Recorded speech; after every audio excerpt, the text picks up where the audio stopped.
Guten Tag, my name is Miss Angel and I am a STEM educator at the Lancaster Science Factory. Today I'm going to teach you and show you one of probably the simplest reactions you could possibly do at home. It is also one of the safest reactions. Everything we're using is completely household items. There are things that you can touch, you can play with. I am going to show you the reaction, and then I'm going to teach you the science behind that reaction and why this reaction is such a core one to know and to understand.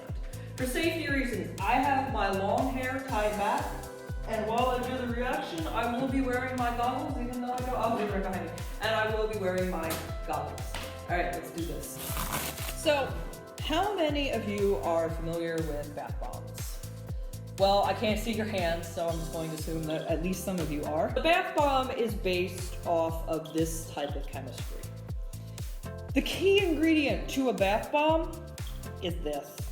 If you know what this is, awesome. If you don't, no worries. This is baking soda, also known as sodium bicarbonate. Okay, my goggles are on now. So if you ever use a bath bomb, you know that when you put it in water, boom, it fizzes up and it looks cool, it feels cool. I always like to hold on to them while they're dissolving. I enjoy that. So I have a cup of water, this is a bowl. I have a bowl of water here. I will move the camera so you can see it. I'm going to take just a spoonful of baking soda. Actually, I can probably lean. My knees might not be happy about it, but I'm gonna do it for you. So I have baking soda in the spoon, and I'm gonna add it. I'm going to add it to the water. But before I do that, I want you to make a prediction. What you think will happen when I add the baking soda to the water? 5, 4, 3, 2, 1. I'm gonna add it to the water.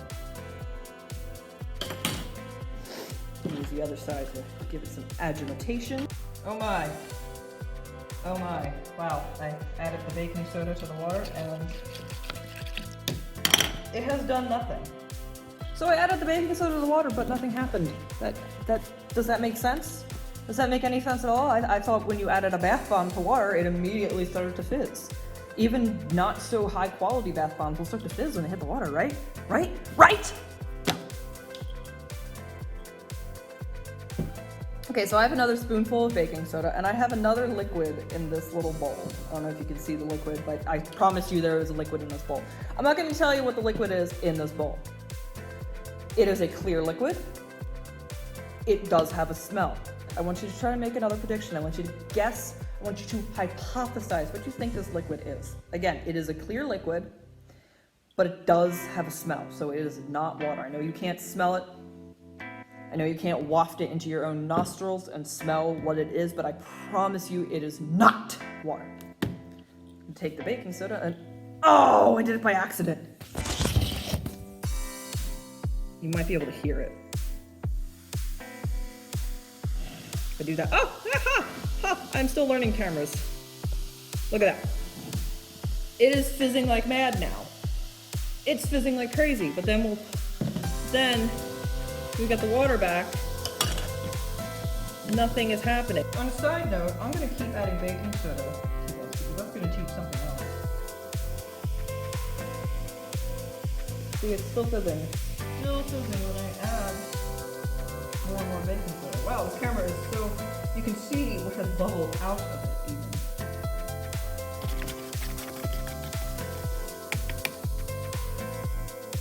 Still fizzing, a little more baking soda. It's gonna keep fizzing.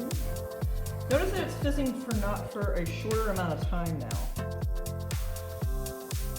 Fizzes and it immediately stops. Chemistry, we call this agitation. You notice that it's not fizzing as much anymore. Wow, now it's barely fizzing. So when you add baking soda to water, it doesn't do anything. But when you add it to this mystery liquid in the blue bowl, it does something. If you guessed that the mystery liquid was vinegar, or as I call it, Vinegar, then you were right, this is vinegar. Why is the baking soda fizzing in vinegar but not in water? especially when we know of a common bath product, the bath bomb, that fizzes as soon as you drop it into the water. Let's go to the whiteboard and find out. All right, welcome to the whiteboard. So we just did a particular type of reaction using baking soda and vinegar. Showed you that the baking soda does not react when it goes into water, but it does react when it goes into vinegar. So in chemistry, we have multiple types of reactions. These different classifications of reactions are a way for chemists like me to be able to get an idea of what's going to happen when a reaction is going on. What are my products going to be? It's really what we want to know.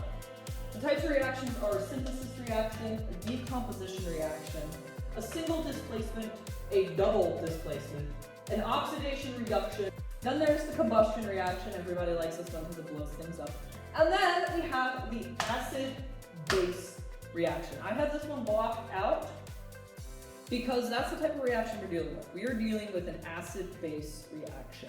I have it outlined in blue and red because typically when we color code our reactions or whatnot, we think of acids as being red and bases as being blue. So I have written out the entire reaction that that happened over there at the other side of the room with the baking soda and the vinegar. Vinegar, just like baking soda, has a chemistry name. It is called acetic acid. Vinegar is not made of acetic acid, it is acetic acid. Vinegar is what's known as a common name. The chemical formula for acetic acid is CH3COOH. So CH3COOH is vinegar. This little L is telling everybody that the vinegar or the acetic acid is a liquid. Then we have sodium bicarbonate, which is NaHCO3. HCO3 is carbonate. That is the ion. Then we have sodium, which is Na. The little S here is denoting that the sodium bicarbonate or baking soda is solid. This is our yield arrow. This arrow is telling us that this plus this equals something. It's equaling CO2, which is a gas. The CO2 are the bubbles. When you put the baking soda into the vinegar, it fizzles. This fizzling is bubbles. Bubbles are gas. That gas is carbon dioxide. Don't breathe it in, because you breathe it out already. Now we have another ionic compound, is its official name. If you look, it's very similar to this one because it's CH3COO. But now we have an N. We have an Na in front of it instead. This is sodium acetate. Sodium acetate. I can't spell normal things, but for some reason I can spell these things. I cannot guarantee that I actually spelled that right though. Sodium acetate is the solid, that's what S means, that you get out of your reaction. So if you were to do this at home and you have this white chunky stuff at the bottom of your cup, your bowl, whatever, that's not leftover baking soda there. That is called sodium acetate. It is what's known as a salt. It's not the same type of salt as your table salt. That is NaCl, or I'm trying to use the green again. That is NaCl, NaCl, sodium chloride. Sodium chloride is table salt, but sodium acetate is a different type of salt. This salt is often used on like chips to make them salty. And then we also have water. Of course we get water out of this. We always are going to get water out of this. Water, H2O, as a liquid. So in that bowl, over on the other side of the room right now, there are 3 things in it. Well, actually there's only 2 things because this one is probably already gone up into the air and has dissipated. But when it was bubbling, we had carbon dioxide. Then at the bottom of the bowl now, this is still here. This is that white chunky stuff. That is sodium acetate. And then all of the liquid is no longer vinegar, it is now water. Acid-base reactions are extremely predictable. This means that we always are going to know what's going to happen when we do this reaction. That reaction is going to be acid, that's the acid, plus base, this is the base, always equals. You're always going to get 2 two particular products out of these kind of reactions. And those products are a salt, not necessarily sodium chloride, not necessarily your table salt, but something that is called a salt. And then water. You're always going to get water. The other thing I'm going to talk about is, really quick, I kept adding baking soda to the vinegar, and eventually it stopped fizzing.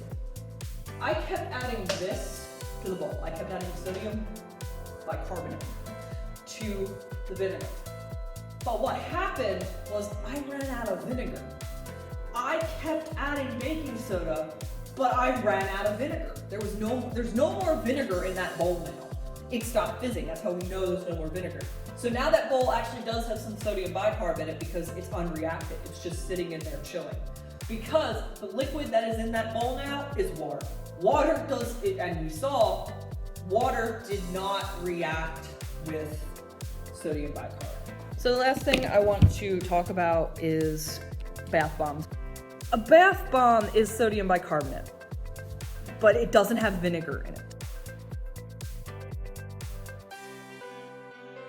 Citric acid is what you find in lemons, limes, and oranges. The citric acid is taken out of these fruits and it is dehydrated, meaning all of the water is taken out of it. And then it's this chalky white material that tastes very sweet and sour. They add the acetic acid to the bath bomb mixture while they're making it with the sodium bicarb. Once you rehydrate that citric acid, meaning once you get it wet, it's going to act exactly like the vinegar does. And that's why a bath bomb fizzes, because the citric acid that is in the bath bomb is now wet like vinegar, and it's reacting with the sodium bicarb, making it fizz. But I just wanted to mention that before I completely signed off. So I hope you learned something. I hope you had fun. Try this little experiment at home. See what else you could do with it. See if you can make a volcano with it, because that's like the best way to make volcanoes, in my opinion, is to just do simple acid-base reaction. All right, thank you so much for watching.